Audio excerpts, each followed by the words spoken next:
Bonjour, shalom, shalom, bien-aimé dans le Seigneur. Bonjour Colette. Bonjour Flore. Ça va? Ça va, ça va. Un peu de vent aujourd'hui. Un peu de vent, mais ça fait pas de mal. Bonjour à à vous. J'espère que vous allez bien. Bah, écoutez, nous, ça va. Ça va. Et puis le vent, ça fait partie de la nature, ça fait partie de ce que le Seigneur a créé. Oui. Donc on vit avec toutes les saisons. Donc voilà, mais ces saisons-là ne peuvent pas nous empêcher De parler de Jésus. Parce que Alléluia. vraiment, il n'y a rien qui peut nous empêcher de parler de Jésus. Rien ne peut nous empêcher de l'amour de Jésus. Parce que le Seigneur nous aime tellement. Il nous aime tellement, Colette, que je ne sais pas pourquoi je ne parlerai pas de Jésus.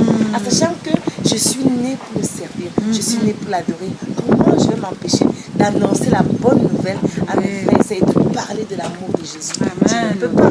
Donc Amen. aujourd'hui, on s'est encore accordé, ma soeur et moi, aujourd'hui pour venir vous parler d'un message, d'un petit message. Et en fait, c'est même pas un message, c'est une question. Hein. Oui. C'est de savoir de quoi est-ce qu'on se nourrit. Nous nous nourrissons de quoi? C'est en fonction de ce dont on se nourrit qui détermine maintenant ce qu'on devient dans la vie. Oui. Si on se nourrit mal, même quand on mange, on devient obèse, on devient gros. Et puis voilà, ça entraîne plein de dégâts dans nos corps. Donc c'est pareil pour Dieu. Hein. C'est pareil pour une vie chrétienne. Quelqu'un qui est chrétien, une personne qui est chrétien, doit se nourrir de la parole de Dieu. Mais de quoi vous vous nourrissez? C'est ça la question, Colette. De quoi se nourrit-on? Et donc du coup... Oui. Lorsqu'on regarde l'homme est fait en 3 parties. Nous sommes un esprit qui habitons dans un corps et qui avons une âme pour piloter toutes ces choses-là. Maintenant, le corps a besoin d'une nourriture physique, d'une nourriture solide pour être en bonne santé, pour vivre, hein, pour vivre. Et nous avons l'esprit. L'esprit a aussi besoin d'une nourriture. Exact. L'esprit a besoin d'une nourriture qui n'est plus solide, physique, mais une nourriture spirituelle. Et cette nourriture spirituelle, c'est Dieu qui nous la donne. Amen. Il nous la donne de plusieurs façons, de plusieurs sortes. Et c'est de cela qu'on va parler. Amen. Amen. On va parler de ça. Mais avant de parler de la nourriture spirituelle que Dieu nous donne, il faut qu'on parle de la nourriture que le monde donne. Oui. Que le monde donne et de voir le décalage. Parce que dans le monde, il y a plusieurs façons d'être nourri. Oui, voilà, oui. il y a plusieurs façons de se nourrir. On peut être nourri soit en regardant la télé, parce qu'on a tout le monde a la télé chez soi. Et donc, en regardant la télé, on se nourrit des informations, on se nourrit des films, on se nourrit des émissions de sport, on se nourrit de beaucoup de programmes télévisés. Oui. Et donc, le choix maintenant de ce qu'on regarde, c'est ça qu'il faut faire. C'est le choix. Qu'est-ce qu'on regarde à la télévision? Parce qu'il y a de tout à la télé. Hein. Oui, il y a de tout, Flore, à la télé. Moi, je vais vous dire, avant que je sois en feu pour mon Dieu, quand je sortais du travail, à une certaine heure de l'après-midi, je me dépêchais vite pour rentrer à la maison. Vous savez pourquoi faire? J'avais signé un abonnement avec les Feux de l'amour. Et donc, dès que je sortais du boulot, il fallait absolument que je regarde l'épisode Les Feux de l'amour. Et c'était tellement passionnant pour ma vie. Mais, oh, Dieu de gloire. Dieu de gloire. J'étais attirée, appelée. Il fallait absolument que tous les jours que Dieu fait, que je regarde les Feux de l'amour. Vous pouviez me poser une question, j'avais la réponse parce que En plus, c'est captivant. Hein. C'est captivant. C'est captivant. Et on vous laisse le suspense. Et vous vous dites, ah bah demain, en tout cas, je suis là, je suis au rendez-vous pour aller regarder les Feux de l'amour. Mais qu'est-ce que Maintenant, lorsque je pense, lorsque je réfléchis, lorsque je me pose maintenant, je dis Colette, lorsque tu regardais les feux de l'amour, qu'est-ce que ça t'a apporté dans ta vie? Quel est l'enseignement des feux de l'amour? Qu'est-ce que ça t'a donné comme enseignement pour ta vie? C'est là où je me suis dit, lorsque Dieu m'a révélé, m'a ouvert les yeux sur le temps que je pouvais passer à regarder les feux de l'amour, au lieu de lire sa parole, au lieu d'être attaché à lui, lorsque Dieu m'a montré, Flore, que je perdais beaucoup de temps à nourrir ma chair, à nourrir ma chair plutôt que mon esprit. Parce que quand je regardais les feux de l'amour, je regardais des conneries, des gens. Quel est l'enseignement de ces films? Des gens qui couchent avec les uns, avec les autres. Les gens qui se font la guerre, la saleté, le mensonge, le mensonge, l'adultère. C'est ça. Mais qu'est-ce que je regardais, mon Dieu? C'est ça. Donc, tu vois qu'en regardant la télé, on peut être nourri et être mal nourri. Mais mal nourri. C'est ça. Parce que finalement, lorsque vous regardez ça, vous voulez vous comparer à l'actrice. Mais l'actrice, qu'est-ce qu'elle est? Qu'est-ce qu'elle te donne comme apparence? Qu'est-ce qu'elle te donne comme message? Par exemple, les gens tels que les Nikki ou du feu de l'amour, hein, je dis bien, les Sharon et toutes les Ashley, ce sont des femmes qui finalement deviennent des idoles pour vous. C'est ça. Hein? Parce qu'on veut se comparer à elles. Et on pense que c'est ça la véritable vie. Mais non. Et tu te nourris de conneries.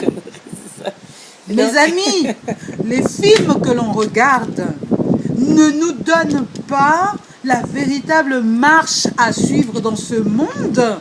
C'est pour ça qu'il faut avoir le choix du film. Mais oui. Le discernement, le Seigneur parle du discernement. Ah oui. Avoir le discernement. Vraiment. Quand on est chrétien, vraiment, on peut décider de choisir nos programmes, de choisir les films à regarder, de choisir le repas qu'on veut avoir. Mais oui. C'est ça. Et donc, on peut aussi avoir d'autres façons d'être nourri. On peut avoir des fréquentations pas du tout saines. Parce que ça dépend aussi des mauvaises fréquentations. Oui, C'est-à-dire qu'on peut rencontrer des gens très gentils, hein, très polis, très bien, mais qui sont des gens de mauvaise vie. Donc forcément, c'est des gens qui ne peuvent pas nous apporter quelque chose, qui ne peuvent pas nous élever, qui ne peuvent pas nous faire grandir spirituellement. Donc nous allons avoir des conversations qui ne nous font pas grandir, des conversations du monde, qui vont parler de sexe, qui vont parler des choses du monde, les choses du monde qui ne nous font pas grandir et qui nous perdent le temps. On n'a pas de temps. La Bible dit que le Seigneur revient bientôt. On ne sait pas quand le Seigneur revient, on ne sait pas. Mais le Seigneur revient bientôt, mes frères. Donc sachez avec qui vous marchez. Sachez avec qui vous marchez. Regardez les fréquentations. Sachez avec qui vous parlez.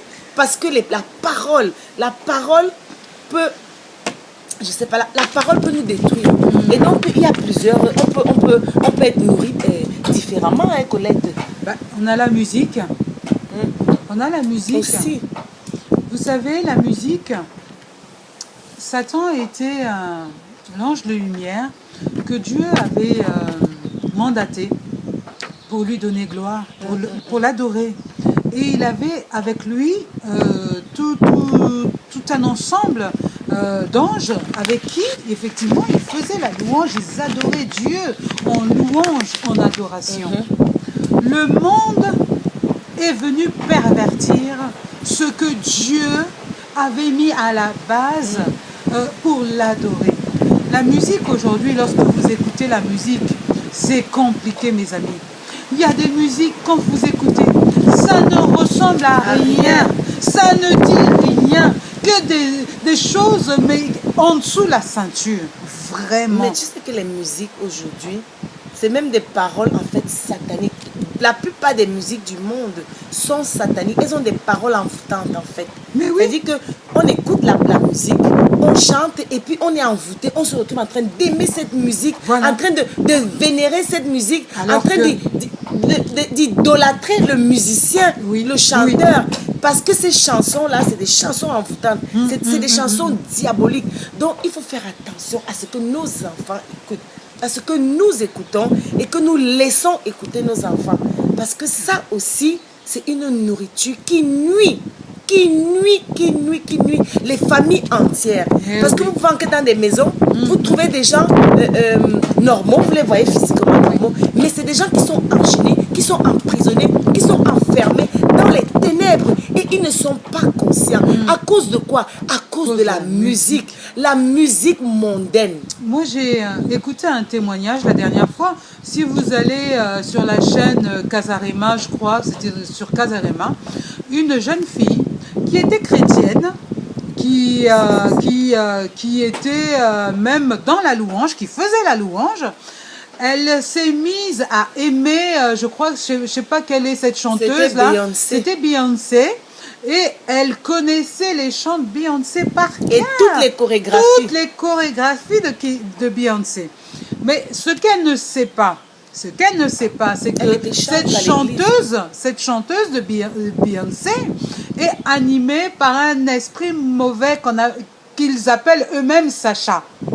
Et cette jeune chrétienne, elle ne comprenait pas comment du jour au lendemain, c'est une fille qui chantait mais merveilleusement bien, qui avait vraiment une onction sur elle. Tout d'un coup, elle s'est retrouvée à perdre son onction, même à perdre sa beauté, sa voix, à perdre sa voix, à perdre sa beauté, à perdre tout ce que Dieu avait mis en elle, parce que tout simplement, elle s'était détournée de la gloire de Dieu. Elle est allée adorer un autre Dieu. Et le Seigneur, nous savons, mes amis, que Dieu est un papa, comme dit ma sœur, jaloux. Lorsqu'on voit les enfants d'Israël dans le désert, vous voyez comment Dieu les fouettait, comment Dieu les réprimandait, parce que tout simplement, ils allaient fonder, créer, construire des veaux d'or, des balles, et Dieu n'était pas d'accord. Des hôtels sataniques. Et Dieu n'était pas d'accord. Et lorsque Dieu n'est pas d'accord, parce qu'il chérit ses enfants, il ne veut pas qu'on le partage. Et lorsqu'on est là à le partager avec des idoles, il se détourne. Et lorsque nous avons ouvert une brèche, mes amis, nous ouvrons dans nos vies beaucoup de brèches sans nous en rendre compte. Nous-mêmes, nous ouvrons des portes qu'il ne faut pas ouvrir. Vous savez, nous sommes loin. Lorsque vous êtes en Christ, le Saint-Esprit, il se plaît à habiter en vous. Il se plaît à faire partie de votre vie, de notre vie. Parce que nous sommes un corps sanctifié parce et que purifié. Oui, parce que le Saint-Esprit ne vit pas. Le Saint-Esprit ne peut pas vivre dans un corps sale. Mais oui, c'est pour ça qu'il veut qu'on soit nettoyé. Nous sommes le temple du Saint-Esprit. Alléluia. Aujourd'hui, les gens se pressent à aller dans des cathédrales parce qu'ils pensent que Dieu est dans la cathédrale. Endroit, non. Dieu n'est pas dans une cathédrale. C'est nous la demeure. Nous sommes le temple. La demeure privée de l'Éternel. Voilà. Demeure privée, nous sommes la demeure privée. C'est pas ailleurs. C'est pour cela que nous devons faire attention à ce que nous mangeons spirituellement et physiquement. Parce que si nous mangeons de mauvaises choses, ça va abîmer notre corps qui est le siège du Saint-Esprit. Donc c'est pour cela qu'aujourd'hui vraiment le lieu d'habitation, même le lieu même où on va se nourrir. Parce qu'il y a des endroits où quand on veut par exemple rentrer dans la présence de Dieu, il y a des positions à avoir, il y a des attitudes à avoir. Donc si vous vous nourrissez des choses du monde, vous allez aller dans des lieux justement du monde. Donc il faut faire aussi attention à où vous partez, à où vous vous trouvez, où vous partez, comment je vais dire, quels sont vos lieux de divertissement, où est-ce que vous vous divertissez, où est-ce que vous allez vous balader. Ça aussi, c'est dangereux. Il y a des lieux qui ne sont pas du tout indiqués pour un enfant de Dieu. Il y a des lieux pas du tout indiqués. Je vais dire quelque chose. Parce que Flore, là c'est compliqué. Aujourd'hui, ceux qui se reconnaissent de Christ entendent ce que nous sommes en train de dire et nous sommes en accord avec les frères et sœurs qui effectivement marchent avec Jésus. Mais ceux qui n'ont pas encore accepté Christ dans leur vie, ça peut être pour vous un choc d'entendre ce que nous sommes en train de dire. Pourquoi? Vous allez vous dire, mais d'où est-ce qu'elles sortent celles-là? Quelle est leur activité?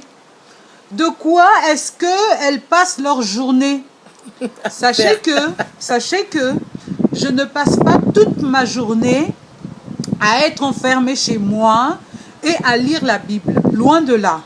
J'ai des activités, j'ai une vie et je peux vous assurer, c'est pas parce que je vais écouter la musique du monde que je vais être plus en joie que quand j'écoute la musique de Dieu. C'est pas parce que je vais aller regarder un film de vampires que je vais être réjoui que quand je regarde par exemple War Room.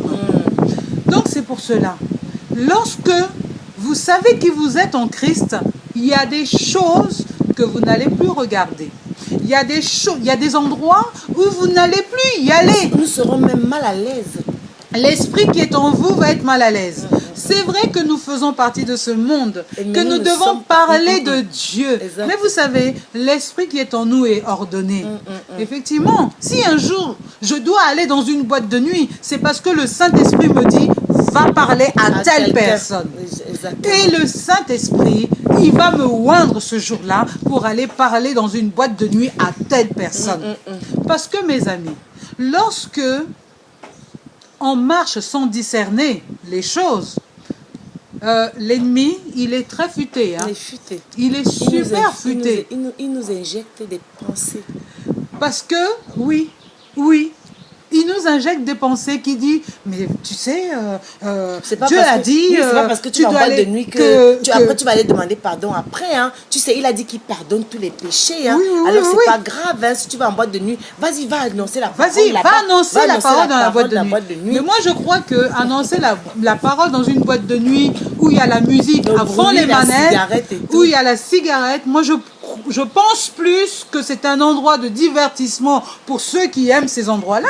On ne vous dit pas de ne plus partir, mais vous savez, si vous avez l'Esprit de Dieu en vous, l'Esprit de Dieu vous convaincra, et j'en suis sûre au nom de Jésus, que l'Esprit de Dieu va vous convaincre que ce ne sont pas des lieux pour un enfant de Dieu. Non, du tout.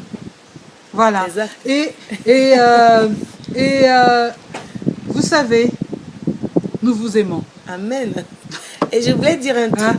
Le fait de... c'est même pas le fait. Ce que je voulais dire, c'est que c'est en fonction de ce qu'on mange qu'on reconnaît qui on est. Oui. Parce que si vous mangez mal, eh bien vous devenez gros, obèse. Comme j'ai dit au début, si vous mangez bien, vous avez la taille qu'il faut, vous avez la parole qui sort de la bouche qu'il faut, vous avez les attitudes qu'il faut. Donc, en fonction de ce que vous mangez, si vous lisez la parole de Dieu quotidiennement, comme la parole de Dieu dit, que ce livre ne s'éloigne de vos bouches. Méditez-la jour et nuit. Méditez-la jour et nuit. Et il y a une promesse derrière. Et que le Seigneur dit, et nous réussirons dans tous nos projets. Parce que nous sommes nés pour réussir. Si on lit ce passage et qu'on l'applique, eh bien, quand on parlera, quand nous passerons, on dira, ces gens-ci, cette personne, cette dame, c'est une femme, on est distingué. Nous sommes distingués parce que nous avons quelque chose à nous qui montre que nous ne sommes pas de ce monde. Si on est nourri par autre chose, eh bien ça va se voir parce que ce qui sortira de nos bouches ne sera que saleté, ne sera que parole du monde, ne sera que les choses vaines, les choses qui ne font pas grandir, ni élever, ni consoler, ni rassurer. Tout ce qui ne rassure pas, toutes les paroles qui ne rassurent pas, les moqueries, les insultes, les commérages, la calomnie, tout ça vient de ce qu'on a mangé. C'est ça la conséquence. La conséquence justement de la nourriture. Il y a la conséquence. Nous sommes sur cette terre pour un objectif bien déterminé. Nous ne faisons pas partie de ce monde. Notre royaume céleste nous attend. Et le Seigneur veut attirer à lui beaucoup d'enfants. Il veut ramener à lui beaucoup d'enfants dans le royaume. Et si nous n'avons pas le langage du royaume, nous ne pourrons pas y aller. Vous savez, demain, comme je dis, ne nous appartient pas. Demain ne nous appartient pas. Je dors ce soir, je ne sais pas. Demain, qui va se passer la nuit. Je ne sais pas. Donc, rachetons le temps. Rachetons le temps en marchant en conformité avec Jésus. La gloire de Jésus. Nous voulons la gloire de Jésus dans nos vies. Amen. Donc, transformons notre façon de vivre, de nous nourrir. De nous nourrir. La Bible dit que les anges campent autour de ceux qui aiment Dieu, de ceux qui servent Dieu, de ceux qui marchent avec Dieu. Amen. Donc si vous voulez avoir les anges autour de vous, si vous voulez que les anges, la cohorte, c'est-à-dire que toute l'armée de Dieu campe autour de vous, servez Dieu et nourrissez-vous de la parole de Dieu. On a un passage là pour vous. Dans Psaume 1 qui dit « Heureux l'homme qui ne marche pas selon le conseil des méchants, qui ne s'arrête pas sur la voie des pécheurs, et qui ne s'assit pas en compagnie des moqueurs, mais qui trouve son plaisir dans la loi de l'Éternel, et qui la médite jour et nuit. » Alléluia. Vraiment. C'est ça. C'est vraiment le verset qu'on laisse sur vos cœurs. Et à partir de là, vous allez savoir que la nourriture spirituelle, la nourriture du Saint-Esprit est la meilleure des nourritures. C'est la meilleure des nourritures. Après avoir entendu cette petite discussion, si ton cœur est en train de se battre en toi, sache qu'il y a quelque chose qui se passe. Sache que le Saint-Esprit est en train de te parler. Sache que le Saint-Esprit a affaire avec toi. Maintenant, si tu as entendu ce qu'on dit et que tu es en train de refuter ça, de dire « Oh là là, celle-là, qu'est-ce qu'elle raconte ?» Sache que l'ennemi est campé à ta porte et qu'il est en train de te dire « Ne les écoute pas, parce que ce qu'elle raconte, c'est pas vrai. » À toi de choisir. Tu sais, le choix, Dieu te l'a donné, de vivre comme tu veux. Donc, nous, on aime partager ce que Dieu nous donne de partager. Donc, reçois au nom de Jésus ce que nous te donnons. Et que ta vie soit transformée, que ta vie soit impactée, que ta vie, Seigneur, reflète la gloire de Dieu. La gloire et la présence de Dieu. Parce que nous sommes nés pour influencer. Nous sommes nés pour impacter. Nous sommes nés vraiment pour prendre position. Amen. Et pour dire à l'ennemi que c'est nous qui régnons. Et nous sommes des victorieux combattants en Christ. Et nous sommes plus que vainqueurs dans le combat que nous avons amené sur cette terre. Faites attention à ce que vous mangez tous les jours. Amen. Amen. Bye bye.